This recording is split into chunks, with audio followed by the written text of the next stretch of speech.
Bienvenidos a la revisión de la agenda económica PM de este miércoles en CNN Chile, cargada de noticias y siguen los nombramientos. El martes conocimos el primer gabinete de José Antonio Kast, prácticamente no hubo sorpresas, una sí, yo diría un error que vamos a detallar más adelante en el programa. Pero este miércoles hubo nuevos nombres porque el futuro ministro de Hacienda, Jorge Quirós, designó a José Pablo Gómez como el nuevo director de presupuestos. Él mismo lo confirmó esta mañana en un seminario en la Universidad Católica. José Pablo Gómez. José Pablo Gómez fue director de DIPRES en otras administraciones. Estuvo en las administraciones del presidente Piñera 1 y 2, también Bachelet 1 y 2, y venía de antes. Es una persona con acabado conocimiento y nos acompaña también en un segundo nivel José Ignacio Llodrá, gran economista, gran valor y también gran conocedor de estos temas. Aprovecho que aquí hay un miembro de la... Hay algunos miembros del Consejo Fiscal Autónomo. Quiero decirles que trabajemos juntos para recuperar el prestigio de la DIPRES. Precisamente ese miembro del Consejo Fiscal Autónomo que hacía referencia a Jorge Quirós estará con nosotros más adelante en Agenda Económica analizando el gabinete, las propuestas que detalló el ministro de Hacienda, entre otros temas. Bueno, la gran sorpresa del gabinete anunciado este martes fue la que no se produjo.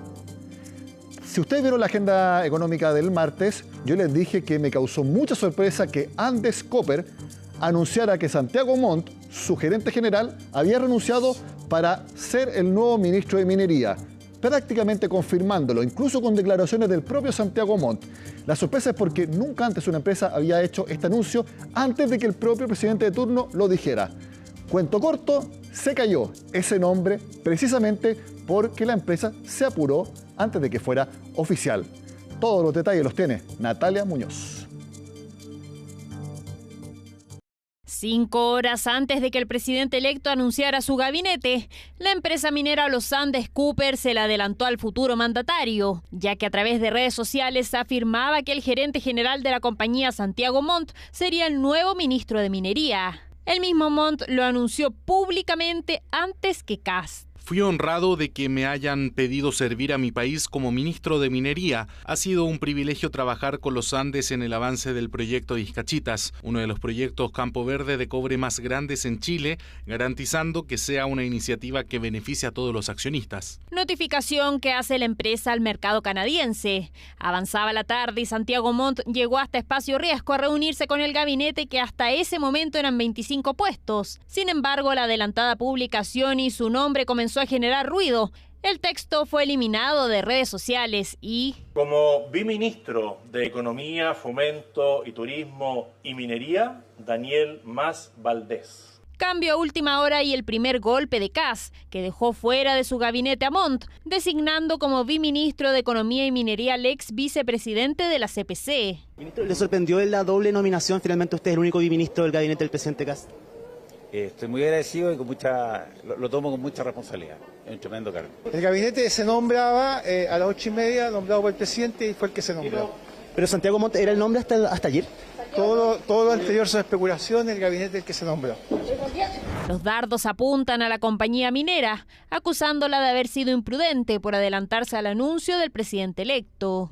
El presidente tiene claro y tomó las definiciones que son mejores para el país, y esta fue la que entregamos anoche en el gabinete, que es un gabinete enfocado en las emergencias que tenemos en Chile.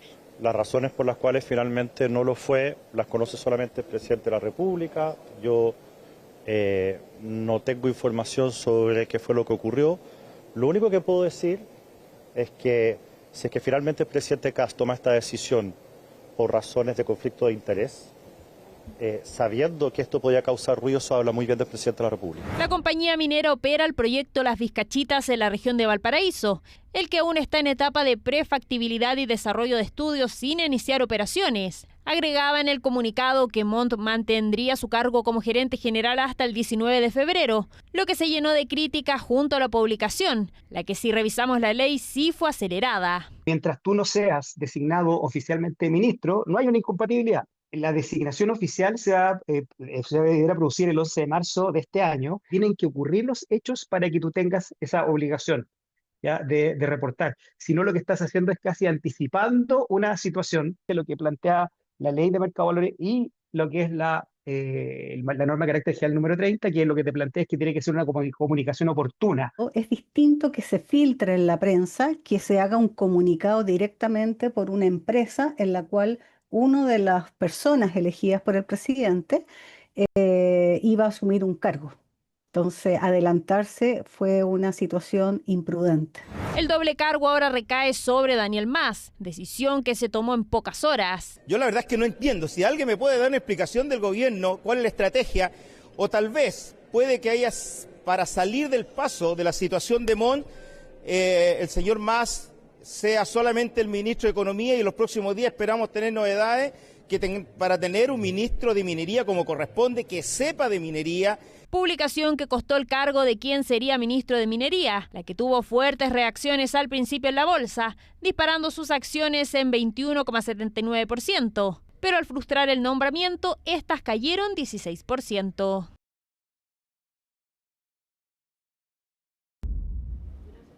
Volvemos a hablar del futuro ministro de Hacienda porque Jorge Quirós confirmó que habrá una rebaja de 27 a 23% del impuesto a las empresas, que es el de primera categoría. Pero la novedad es que no será inmediata, sino que será gradual en los 4 años que dure la administración Kast. Un salario mínimo que se subió, a uno le encanta que suban los salarios, pero cuando sube el salario mínimo y tenemos casi 1 millón de desempleos, hay 2 cosas que no funcionan. Todo eso lo vamos a mantener, pero tenemos que contrarrestarlo, compensarlo. Y esa compensación lo puede a través de un crédito tributario, y ese crédito tributario que equivale a 3 puntos porcentuales de rebaja de la tasa corporativa, ese va a ocurrir el primer año. Y hay otra rebaja que equivale a 4 puntos, que es una rebaja estatutaria del impuesto corporativo, y por eso decimos que baja de 27 a 23 el promedio de OCDE. Esa ocurre a lo largo de 4 años. Ahora, hay variantes. Tengo colegas macroeconomistas destacados que me dicen que no es necesario llegar a un balance estructural al final del 4º año. Nosotros nos hemos propuesto como meta llegar a un balance estructural. Eso no va a cambiar. En segundo lugar, esas medidas hemos dicho varias veces de cómo son. Hay una primera que es de cese de abusos. La gente quiere ver castigo y cese de abusos. Hay abusos, están detectados. Tenemos el tema de eficiencia, hay programas mal evaluados, etcétera, y después está el de austeridad. Bueno, y algo que deberá ver Jorge Quirós es cómo financiar el reajuste del sector público, que este miércoles fue aprobado a ley por el Congreso, pero será sin las normas de amarre. Cuando uno tiene 287.000 personas en el sector, solo en el gobierno central, que están bajo el régimen de contrata, es razonable que cuando estas contratas no se renueven, lo mínimo es que exista transparencia y evitar arbitrariedades, porque las personas que están aquí presentes y con las que nosotros trabajamos en el día a día no son personas que llegan a trabajar en un gobierno, son personas que trabajan para el Estado, y por eso es muy importante que esos trabajos, esas personas tengan una relación sin arbitrariedades y transparente con las autoridades políticas. Creemos que este fue un tema principalmente comunicacional y estamos seguros que esto se va a corregir en el tiempo y que las y los trabajadores aquí presentes lo van a poder conseguir en el futuro. Con esto, Nicolás Grau, como ministro de Hacienda, aprobó el reajuste del sector público y se suma a la aprobación también del presupuesto público para este año. Bueno, al hacer la evaluación de cómo lo ha hecho el Frente Teatino 120, recibió una dura crítica por un economista que ya criticó bastante fuerte a la actual administración Boric. La gestión ha empeorado notablemente después de la renuncia del ministro Marcel y desde que asumió, que no le tocaron muchos meses, pero la tarea principal desde que asumió Nicolás Grau fue formular, presentar y hacer pasar la ley de presupuesto. Ha sido uno de los peores proyectos de ley en materia fiscal, quizás desde los años 71 y 72 y 73, que se ha tenido en Chile, porque yo creo que este proyecto esconde, disimule o barre bajo la alfombra significativas partidas de gasto fiscal. Y eso, por supuesto, implica una necesaria obligación de sincerar las cuentas fiscales por parte del nuevo ministro de Hacienda, enfrentar una emergencia fiscal muy importante. Bueno, todos los temas que vimos en este primer bloque de Agenda Económica PM los veremos al regreso con una persona que ha trabajado en el Ministerio de Hacienda y es parte del Consejo Fiscal Autónomo. Ya volvemos.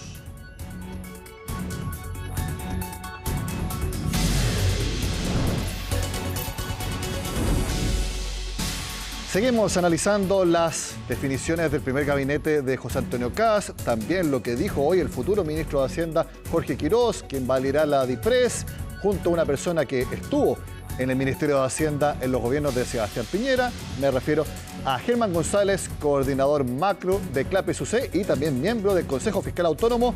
Germán, gracias por estar con nosotros en Agenda Económica. Hola Nicolás, ¿cómo estás? Un gusto y muchas gracias por la invitación. Gracias a ti por acompañarnos. Me imagino que estuviste en la actividad de hoy con el presidente electo José Antonio Kast. Y lo primero, ¿qué te parece el nombre de José Pablo Gómez como el nuevo director de presupuesto? Me parece un excelente nombre. Conozco a José Pablo, como tú decías, de los dos gobiernos del presidente Piñera. Él era jefe de finanzas públicas. Que estuvo también en los gobiernos de la presidenta Bachelet y por lo tanto conoce muy bien el funcionamiento de la DIPRES, el funcionamiento de los equipos, ¿verdad? Conoce a la gente que lleva mucho tiempo trabajando ahí, es una persona muy respetada por los equipos de la dirección de presupuestos, tiene la historia, ¿cierto? Conoce los temas complejos de empresas públicas, deuda, fondos soberanos, presupuestos, por cierto, tiene varios presupuestos en el cuerpo, así que una persona, sobre todo, digamos, muy profesional, muy capaz, respetada por sus pares y por su equipo, y por lo tanto creo que, no tengo duda, que lo va a hacer muy bien en la dirección de presupuesto. Creo que es un gran nombre. Bueno, de hecho, el futuro ministro de Hacienda les dijo a los integrantes del Consejo Fiscal Autónomo hoy día en la mañana, a ti presente, que la nominación era algo que él quería que ustedes también evaluaran. Así que me imagino que lo que me acabas de comentar debe ser algo quizás compartido también por el CFA. Lo conozco, no tengo duda, digamos, que los miembros del Consejo tienen una posición similar, una evaluación muy parecida de José Pablo. No es algo que hayamos comentado entre nosotros, pero sin duda esto es una visión, digamos, que yo he compartido con otras personas y que ciertamente hay mucha gente que valora muy positivamente la capacidad, el profesionalismo y sobre todo el conocimiento de la DIPRES, especialmente frente a desafíos tan grandes como los que tiene la próxima administración en materia de ajuste fiscal, ¿cierto?, de reforma tributaria y otros que van a tener que ser liderados desde el Ministerio de Hacienda y la Dirección de Presupuesto, con una persona, ¿verdad?, que tiene mucho conocimiento de cómo funciona el servicio, de las complejidades que tiene y como dije, pienso que lo va a hacer de la mejor forma. Exacto. Bueno, respecto a la reforma tributaria, Jorge Quirós también entregó detalles. Uno pensaba que la rebaja del impuesto de primera categoría de 27 a 23% iba a ser inmediata, prácticamente de las primeras medidas que tome el gobierno. Y si es así, no va a ser de una, sino que va a ser gradual en 4 años. Me imagino que eso tiene directa relación a las presiones fiscales que va a asumir el gobierno de José Antonio Kast. Pero sin duda, ¿cierto? Es algo que parece a todas luces muy prudente, porque efectivamente una reforma tributaria que apunta a reducir la carga de impuestos de las empresas va a generar menos recaudación y cuando, digamos, en algunos debates se discute sobre la racionalidad, ¿cierto?, de bajar impuestos en un escenario de estrechez fiscal como el que estamos viviendo hoy día en Chile, había mucha gente que decía, bueno, que eso no es muy razonable, ¿cierto?, frente a ese escenario de estrechez fiscal, pero lo que hoy día comentó el futuro ministro de Hacienda es que eso va a ser de manera gradual, como tú dices, y también comentó que el ajuste del gasto va de todas maneras y va a partir desde el inicio de la administración, así es que temporalmente lo que se espera que haga el próximo gobierno es primero un ajuste fiscal, ¿verdad?, que reduzca el gasto público para reducir la estrechez fiscal y después paulatinamente reducir la carga tributaria, lo cual junto con las expectativas de mayor crecimiento de la economía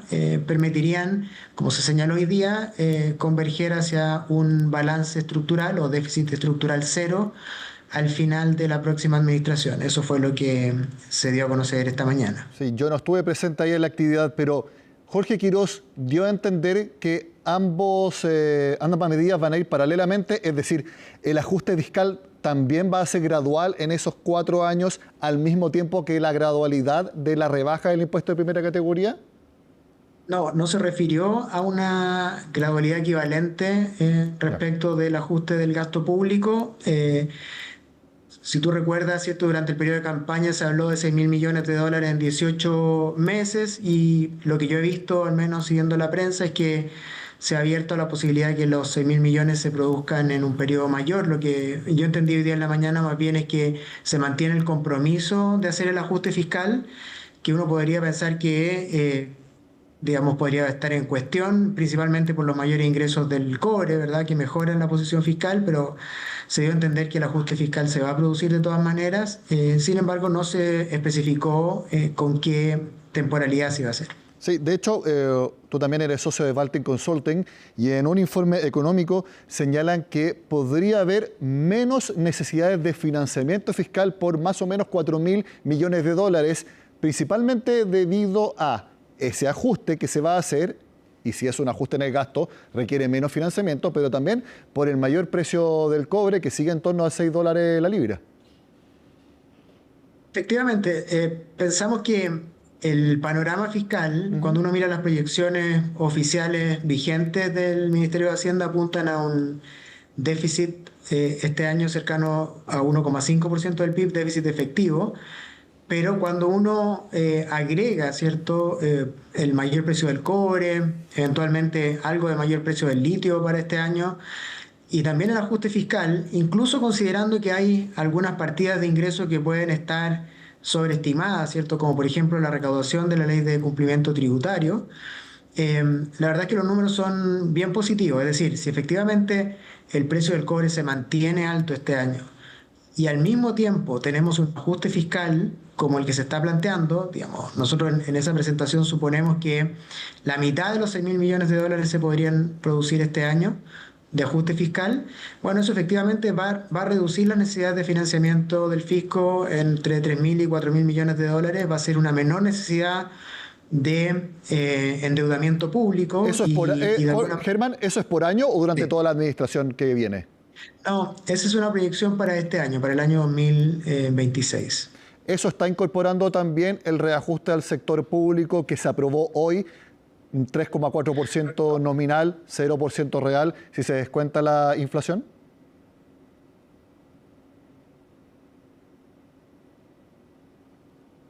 Ahí estamos con Germán González, coordinador macro de CLAPES UC. Todavía, aunque la tecnología avanza de manera muy rápida, siguen habiendo algunas veces problemas de conexión en estas conversaciones por plataformas online. Estábamos conversando sobre las definiciones del nuevo ministro de Hacienda, una rebaja de 27 a 23% que será gradual en 4 años, también que confirma que se va a hacer este recorte fiscal de 6.000 millones de dólares. Retomamos el contacto con Germán, ¿me escuchas? Sí, te escucho perfecto, Nicolás. Fantástico. Bueno, tú me decías entonces que estas menores necesidades de financiamiento por 4.000 millones de dólares van a ser para este año y te estaba preguntando si eso incluye el reajuste público que se aprobó a ley este miércoles, 3,4% de alza nominal, 0% real descontada la inflación. Había dudas sobre los financiamientos, entonces te quiero preguntar si eso lo incluye. Efectivamente está incluido como una presión de gasto adicional en nuestros cálculos. Piense que si uno solo considera los mayores ingresos del cobre y el ajuste fiscal, estamos hablando del orden de 6.000 millones de dólares de menores necesidades de financiamiento. Y en cambio, por el hecho de que se va a requerir financiar una parte del reajuste del sector público, más el sinceramiento de otras líneas de ingresos, ¿verdad? Llegamos a una cifra del orden de 3.000 a 4.000 millones de dólares de menores necesidades de financiamiento, y por lo tanto eso puede significar que este año terminemos con un déficit fiscal bastante menor, del orden de un punto del PIB menor de lo que se proyecta en el último informe de finanzas públicas. Germán, también respecto al reajuste del sector público que pasó sin las llamadas normas de amarre. La Contralora el lunes mencionó que si se aprueba el reajuste tal como ya fue aprobado y se tienen en cuenta las necesidades de gasto para la reconstrucción de los incendios, prácticamente dijo que habría que optar. ¿Tú opinas lo mismo que ella? La verdad es que hay, digamos, distintas formas de financiar ambas cosas, ¿verdad? O sea, yo efectivamente pienso que los recursos no pueden, y esto lo sabemos todos, ¿cierto?, ocuparse dos veces. No se puede ocupar una provisión que está hecha para emergencias para financiar el reajuste del sector público justamente cuando se está produciendo una emergencia. O sea, uno tiene que efectivamente destinar esos recursos para la emergencia y por lo tanto ahí el desafío es de dónde se obtienen los recursos para financiar el reajuste y ahí, al no estar todo el monto del reajuste provisionado, guardado, ¿verdad?, el gobierno va a tener que reasignar recursos, sacar recursos de otros servicios, ¿verdad?, de otros gastos, de otros programas, para financiar ese reajuste Germán, del sector público. Sí, yo he escuchado algunos cálculos que hablan de que para la reconstrucción se deberían gastar más o menos unos 1.600 millones de dólares. A eso habría que sumar lo que dijeron ustedes del CFA, 822 millones de dólares que no están financiados del reajuste del sector público. Entonces, 1.600 más 800, vamos a redondear en 2.400 millones de dólares que habría que sacar de reasignaciones. A ver, yo tengo números de estimaciones que he compartido con algunos colegas que son menores en términos del costo de la reconstrucción, sin embargo son números significativos. Y efectivamente, digamos, lo que quiero decir es que hay parte de los recursos destinados a emergencias que están provisionados, pero yo diría que al menos digamos, la mitad del costo del reajuste, según ha señalado el propio Consejo Fiscal, es algo que se va a tener que financiar con reasignaciones del presupuesto, ¿verdad? O sea, va a haber que hacer un esfuerzo adicional este año para financiar estas y otras presiones que puedan venir, porque estamos en un contexto de estrechez fiscal hace ya un buen tiempo. Próximamente vamos a conocer las cifras del cierre del año 2025. Los indicadores apuntan a que se va a terminar con déficit mayores, ¿verdad?, lo que se pronosticaron. Las cifras muestran que por 3 años consecutivos la economía chilena está teniendo déficit del orden de 3% del PIB, cercana al 3% del PIB anual.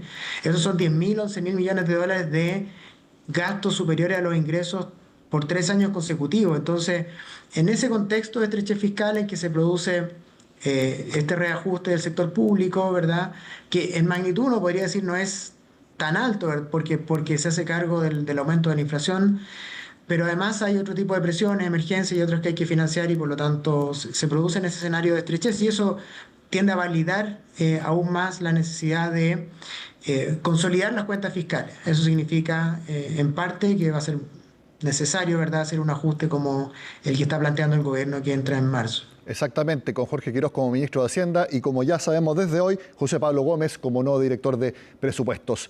Germán González, coordinador macro de CLAPES-UC, miembro del CFA y también antiguo coordinador macro del Ministerio de Hacienda. Muchas gracias por estar en Agenda Económica, que esté muy bien. Gracias, Nicolás, un gusto como siempre. Y el gusto es mío de estar con ustedes todos los días. Esta fue la Agenda Económica PM de miércoles. Sigan acá en CNN Chile.